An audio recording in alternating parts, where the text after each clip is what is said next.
All right, we've had UTSA women's basketball coach Karen Aston's weekly media availability. Week of March 17th, 2025. Roadrunners back in the postseason for the second consecutive year. They'll travel to Gonzaga on Thursday for the first round of the WBIT. Coach, if you could start us off with an opening statement, and then we'll open it up to questions. Well, I mean, I'm obviously extremely blessed and pleased that we're still playing.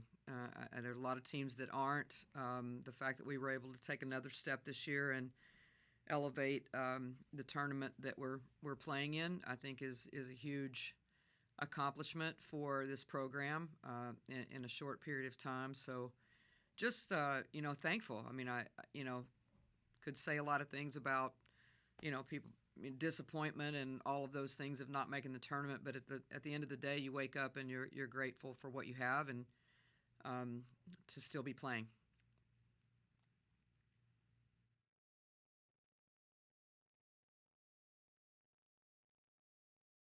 Gary?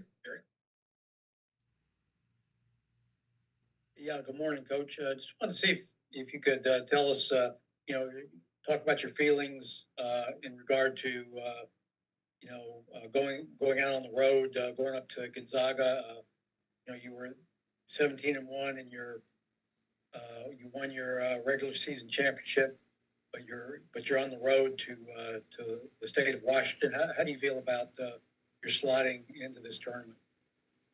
I feel good about the team. I don't have any qualms about us going on the road. I mean, obviously, like you said, we went 17-1, and so we have the ability to have some road toughness about us, or we wouldn't have accomplished what we did. So I feel very confident in that. Very disappointed. I mean, that we're not hosting for our players, our staff, all the people that made our home environment really special, that we could go undefeated. Not sure I have an answer for why we're not hosting. When you look at 4 or 5 teams that are,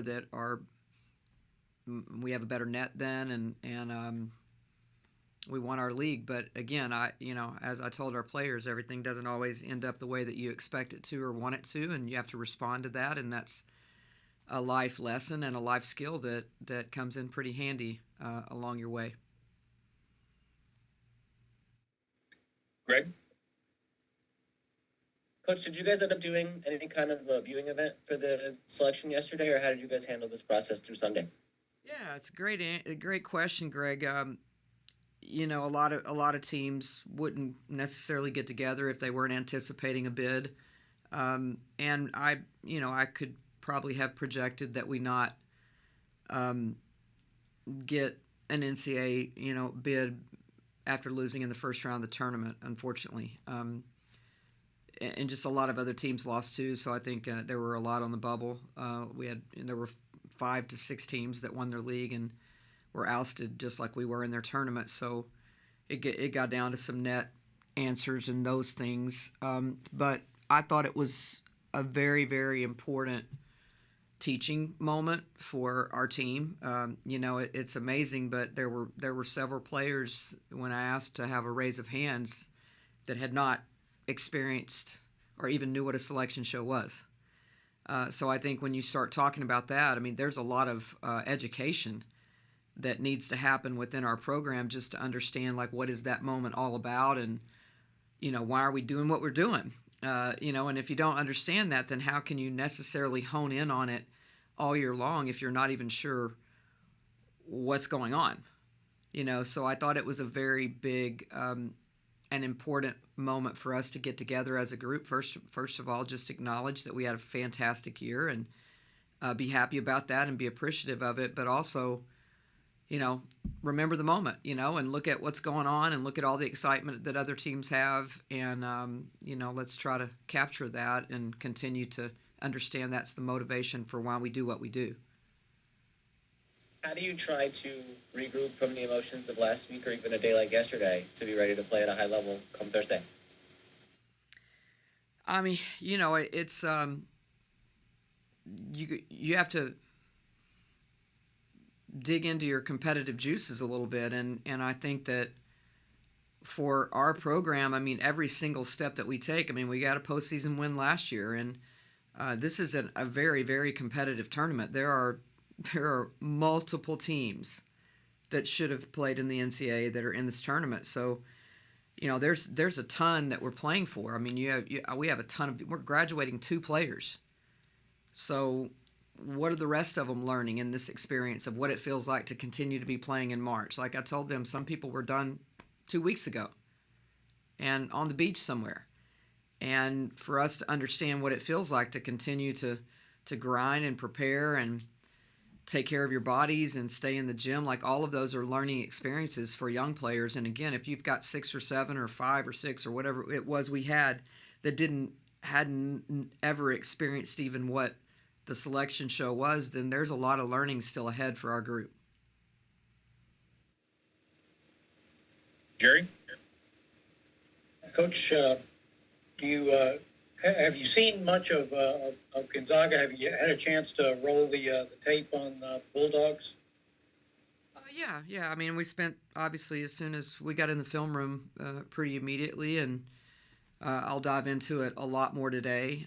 Today I'll know a lot more. If you ask me that question tomorrow, I'd have a better answer for you. I mean, clearly they won their league also and had the same scenario we did. They got upset in the tournament. So, you're talking about 2 teams that either will be disappointed in what's happened or they're going to have a vengeance about themselves. And so we'll find out a little bit about that. But, anytime you have a team that wins their league, then they've been able to string along consistent performance again and again, which is what we were able to do. Each time that your team lost this year, Coach, you proceeded to go on a long winning streak. What do you think? What do you think is the chances of you guys running the table in this one? Five wins. I think anybody that's in this tournament could win it. I don't think there's like a clear-cut favorite or anything like that. I think there's a lot of highly competitive teams, and again, I think it just depends on your mindset. And I think it's kind of always that way. When you get into postseason play, there are teams and players. It most likely boils down to leadership. The players that have kind of led the way have to really take the lead now, and they're either ready for this to be over or they want to keep playing as long as they can play. So I think it's important that the players do what they've done all year long, which is take the lead in how we've approached our business. Sean? Coach, a positive of this is that Jordan Jenkins kind of gets to go home and play in front of her friends and family, which she didn't get to do being injured when you went back there last year. How excited are you for her that she has this opportunity, and how excited do you think she is for this? I mean, I'm super excited for her. As you mentioned, when we went to Seattle purposely to take her back home last year, she was injured and didn't get that opportunity to do that. And I know how disappointed she was that happened the way that it did. And, for us to be able to turn around and go back to Washington and potentially have family and friends of hers be able to see her play it's really special. And, let's all take advantage of that opportunity for her. And, I told all of them yesterday, just enjoy the time you have left together. This has been a wonderful group that has stayed connected all year long, and they need to enjoy their moments together.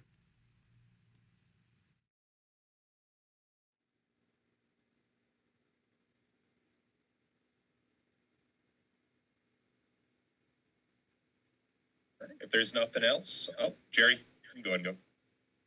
Hey, Coach, I just wanted to ask, what's your understanding of the way the second round works? I'm curious to know, is there a chance that you will host either the second or the third? Should you win the first game, is there a chance you get to host the second round or the third round? We were going to host on Thursday, so I'm going to have a hard time answering that question because I'm not. I would love for somebody to explain to me why we're not hosting. So we bid for the first 3 rounds. It wasn't a misstep on our administration's part. They did their part. They turned the bids in, and I don't have an answer for that. To be honest with you, I'm assuming yes, there's a possibility we could host the second game, if we were to win the first one. But I'm not sure I have a good answer for you there. I wish I did.